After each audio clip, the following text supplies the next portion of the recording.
वंदे मातरम साथियों, आप सभी का कर्ता बाईस स्टडी में स्वागत है। आशा करते हैं कि आप सभी लोग स्वस्थ और खुश होंगे।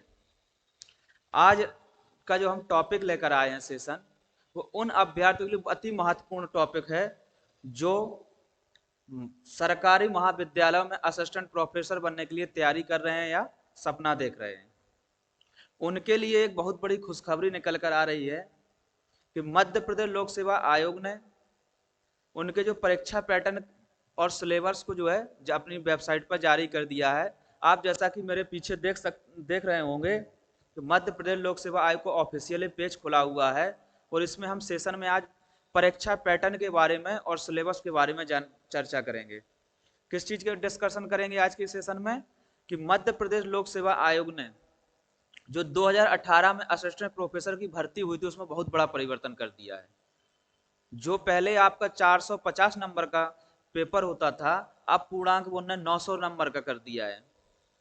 और इसमें जो है एक प्रश्न आपका 400 नंबर 4 नंबर का होगा। तो इसी में हम देखेंगे कि परीक्षा पैटर्न में क्या परिवर्तन हुआ है और क्या सिलेबस निर्धारित किया एमपीपीएससी ने, उसी के बारे में आइए देखते हैं और सेशन को स्टार्ट करते हैं। तो आप इसके सामने दिख रहा होगा मध्य प्रदेश लोक सेवा आयोग सहायक प्राध्यापक परीक्षा 2022। कौन सी है आपकी? सहायक प्राध्यापक परीक्षा 2022 का परीक्षा योजना, यानी जो एग्जाम पैटर्न आपका है उसके बारे में उन्होंने जो है क्लियर किया हुआ है। और ये परीक्षा आपकी इनकी कब प्रस्तावित है? ये लगभग सितंबर अक्टूबर माह में इनको प्रस्तावित किया हुआ है। तो हमको अब इस नए सिलेबस और पाठ्यक्रम के अनुसार और नए परीक्षा पैटर्न के अनुसार ही अपनी तैयारी करनी है और अपने सपने को साकार करना और सरकारी महाविद्यालयों में असिस्टेंट प्रोफेसर के पद पर चयनित होना है। तो जब तक आप परीक्षा पैटर्न को नहीं समझेंगे तब तक आप अपनी मंजिल को नहीं पाने में थोड़ा सा आपको हो सकता है कठिनाई हो। तो आइए आज थोड़ा सा इनका परीक्षा पैटर्न समझते हैं कि क्या है। तो मध्य प्रदेश लोक सेवा आयोग ने प्रश्न पत्र जो रखा हुआ है आपका, 2 प्रश्न पत्र होंगे। कितने प्रश्न पत्रों में आपकी परीक्षा आयोजित होगी? 2 में, प्रथम प्रश्न पत्र और द्वितीय प्रश्न पत्र। अब यहाँ देखते हैं कि प्रथम प्रश्न पत्र में जो है परीक्षा में आएगा क्या क्या। तो इनने प्रथम प्रश्न पत्र में मध्य प्रदेश राष्ट्रीय व अंतर्राष्ट्रीय स्तर का सामान्य ज्ञान तथा कंप्यूटर का आधारित ज्ञान होना चाहिए। यानी जो आपका प्रथम प्रश्न पत्र होगा उसमें क्या होगा कि आपका मध्य प्रदेश और अंतर्राष्ट्रीय स्तर का जो है सामान्य ज्ञान, जिसे आप जनरल नॉलेज बोलते हैं, और दूसरा जो है वो होगा आधारभूत कंप्यूटर का ज्ञान, यानी आपको थोड़ा सा बहुत कंप्यूटर का आधारभूत ज्ञान होना चाहिए। अब प्रथम प्रश्न पत्र में नेक्स्ट आता है कि प्रश्नों की संख्या क्या होगी।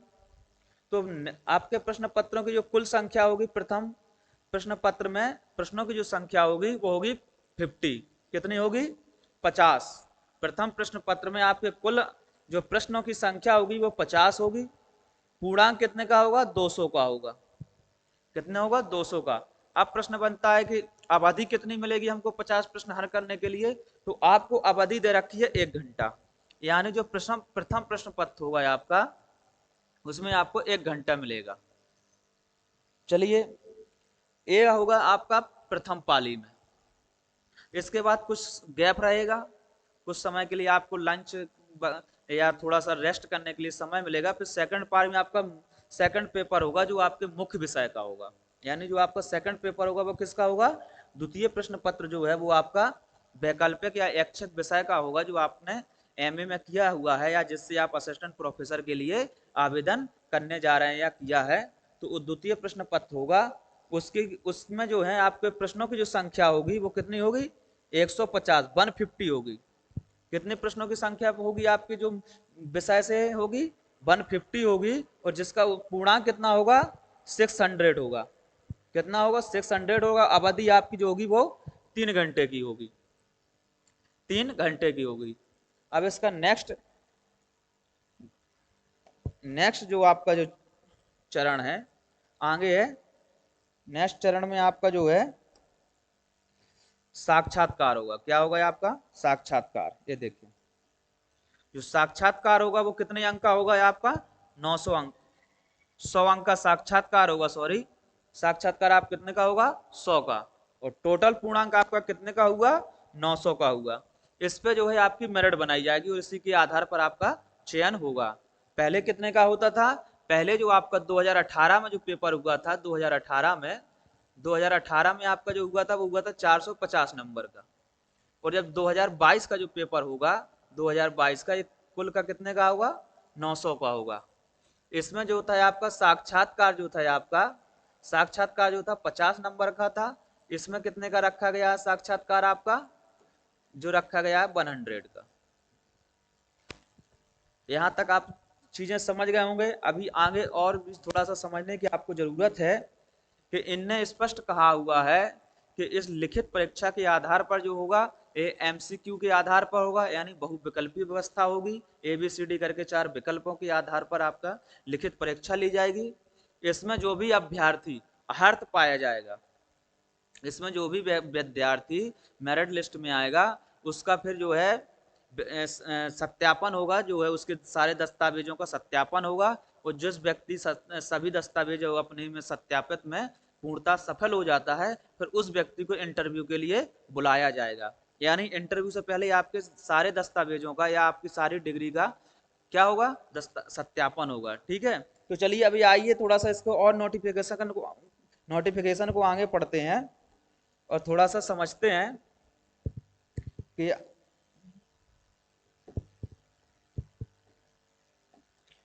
अभी इसमें कुछ दिया हुआ है। देखिए आपके सामने है कि पूरा प्रश्न पत्र योजना जो है पूरी रखी हुई है। तो आपको इसमें अब ये जानने की जरूरत नहीं है। अब इसमें आपको ये जानने की जरूरत है जो है अगर आप सामान्य वर्ग के हैं, कितने हैं? अगर आप सामान्य वर्ग के हैं तो सामान्य वर्ग वाले व्यक्ति को 40% जो है नंबर लाना अनिवार्य है। कितने परसेंट? 40%। और आपको ये 40% किस में लाना है? पेपर फर्स्ट और पेपर सेकंड में अलग अलग। पेपर जो आपका फर्स्ट होगा, पेपर फर्स्ट में, और पेपर आपका सेकंड में जो है, सेकंड में, दोनों में क्या है? आपको 40% लाना है अनरिजर्व कैटेगरी को। किसको? अनरिजर्व कैटेगरी को। और रिजर्व कैटेगरी को कुछ इसमें राहत दी गई है, जो देखिए SC, ST, EWS, PH और ओबीसी को इसमें क्या है? 10% की आपको छूट दी गई। कितने परसेंट की? 10% की छूट दी गई है।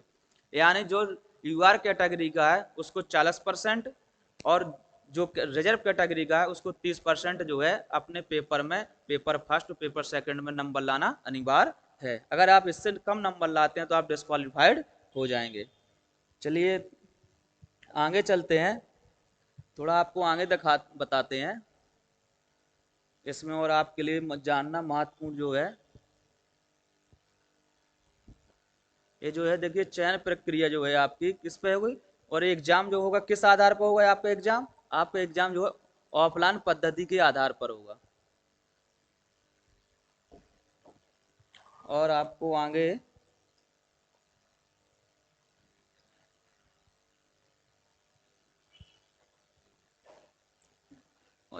ये यहाँ बहुत महत्वपूर्ण पॉइंट है मित्रों।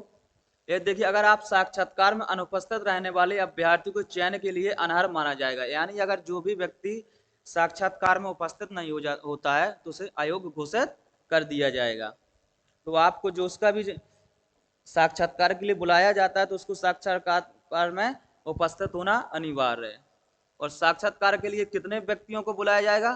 कुल जो है आपको कितने व्यक्तियों को बुलाया जाएगा? जो कुल पदों की संख्या के 3 गुना बुलाया जाएगा। यानी आपको कितना? 3 गुना बुलाया जाएगा। कितने? कुल रिक्त पदों की संख्या के, कुल पदों की संख्या के जो है आपको 3 गुना बुलाया जाएगा। थोड़ा सा आपको इसको भी ध्यान रखना है। चलिए आगे चलते हैं, जो आपके काम की चीज है। अब ये आपका जो है पाठ्यक्रम दिया हुआ है, प्रथम प्रश्न पत्र का पाठ्यक्रम दिया हुआ है कि क्या क्या आपको पढ़ना है, क्या क्या नहीं पढ़ना है। और आपका इसी में द्वितीय प्रश्न पत्र का भी जो है, ये देखिए आपका, और इसी में आपका द्वितीय प्रश्न पत्र का भी पाठ्यक्रम दिया हुआ है, सिलेबस दिया हुआ है। आप MP की वेबसाइट से जाकर, MPPSC की वेबसाइट से जाकर डाउनलोड कर सकते हैं। और ये दोनों में दिया हुआ है, हिंदी और इंग्लिश में। तो बस यही आपको बताना था। ये बहुत महत्वपूर्ण है कि पहले जो आपका 450 नंबर का पेपर होता था, अब वो कितने का होने लगा है?